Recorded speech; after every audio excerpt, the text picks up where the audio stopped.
আমরা জানি কখনো তাগুত আমাদের দাবিকে মেনে নিবে না। আমরা জানি ইসরায়েল কখনো আমাদের স্লোগানকে সম্মান দেখিয়ে, মিছিল মিটিংকে সম্মান দেখিয়ে কখনো বাইতুল মুকাদ্দাস থেকে তার সৈন্য প্রত্যাহার কখনো করবে না।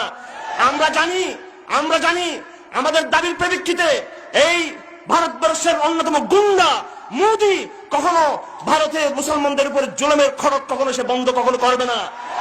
আমরা জানি আমাদের দাবির প্রেক্ষিতে স্লোগান আর মিছিলের কারণে কখনো জাতিসংঘ, আমেরিকা, ভারত, চাইনা ওই 10 লক্ষ মুহাজির যাদেরকে আমাদের ঘাড়ে চাপিয়ে দিয়েছে, একজন মুহাজিরকে তারা ফিরিয়ে নেবে না।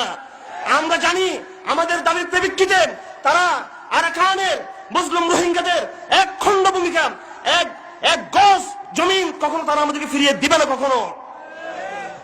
সুতরাং আমরা আজ ঘোষণা করতে চাই, তোমাদের প্রতি আমরা দাবি দিচ্ছি, তোমাদের করুণা ভিক্ষা করার জন্য নয়, কাদিয়ানীদের নিষিদ্ধের দাবি দিচ্ছি, তোমাদের কাছে করুণা ভিক্ষা করার জন্য নয়, ব্লাসফেমি আইন করার দাবি দিচ্ছি, তোমাদের করুণা ভিক্ষা করার জন্য নয়, আল্লাহর জমিনে আল্লাহর আইনকে প্রতিষ্ঠা করার দাবি দিচ্ছি, তোমাদের করুণা ভিক্ষা করার জন্য নয়।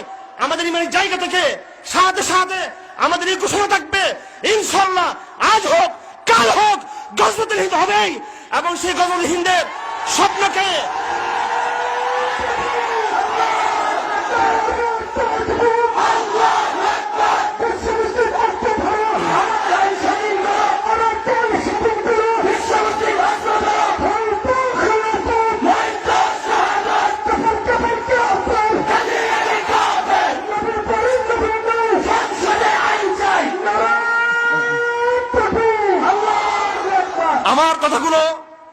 আমার কথাগুলো আবেগ থেকে নয়, আমি শুধু আবেগ থেকে কথা বলি না।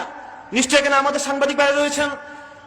আমরা প্রীতি, ভালোবাসা, ইসলামের মোহব্বত, রাসূলুল্লাহ সাল্লাল্লাহু আলাইহি ওয়াসাল্লাম যে দিন নিয়ে আসছেন সেই দিনের প্রতিটি বাণীকে আমরা আপনাদের কানে কর্ণকুহরে পৌঁছে দিতে চাই। আমার ওই নবী, যেই নবী ভালোবাসার কথা বলেছেন, সেই নবী যুদ্ধের কথা বলেছেন, যেই নবী সালাতের কথা বলেছেন, হজের কথা বলেছেন, সেই নবী জিহাদ ফি সাবিলিল্লাহর কথা বলেছেন, যে নবী ইতিকাফের কথা বলেছেন, সেই নবী হিজরতের কথা বলেছেন। যদি নবীর প্রেমিক হয়ে থাকো অবশ্যই নবীর সমস্ত বিধানকে বাস্তবায়ন করতে হবে, সবগুলোর প্রতি ঈমান নিয়ে আসতে হবে। জেনে রাখো নওয়াকিদুল ঈমান রয়েছে, নামাজ ভাঙ্গার যেমন কারণ রয়েছে, উযু ভাঙ্গার কারণ যেমন রয়েছে, ঈমান ভঙ্গেরও কিন্তু কারণ রয়েছে। পরিষ্কার সমস্ত আকীদার কিতাব রয়েছে, পরিষ্কার আকীদার সমস্ত কিতাব রয়েছে। ঈমান আনার জন্য, মুমিন হওয়ার জন্য ইসলামের, কোরআনের, হাদিসের সমস্ত কিছু মেনে নিতে হবে। আত-তাসদীক বিমা জা বিহি মুহাম্মাদুন সাল্লাল্লাহু আলাইহি ওয়াসাল্লাম, মা এখানে কালিমাতু মা আম্মাতুন, সমস্ত রাসূল যা কিছু বলেছেন সবকিছু মানলে তুমি ঈমান আনবে। আর কুফর কাকে বলা হয়? কুফর বলে তাকযীবুন বিশাইইন মিম্মা জা বিহি নবী সাল্লাল্লাহু আলাইহি ওয়াসাল্লাম। মহানবী জানাছেন তার কোন একটি বিধান যদি তুমি না মানো তুমি কাফের হয়ে যাবে তুমি। সেজন্য আজকের সংগ্রাম আকীদার সংগ্রাম, আজকের লড়াই তাওহীদের লড়াই। আমি বলেছিলাম যে আমরা দাবি দিচ্ছি আমাদের নৈতিক জায়গা থেকে। আমরা বিশ্বাস করি না আমাদের দাবি মেনে হবে। তার পক্ষে কূটনৈতিক, আন্তর্জাতিক রাজনৈতিক সমস্যাগুলো বুঝতে হবে আমাদের।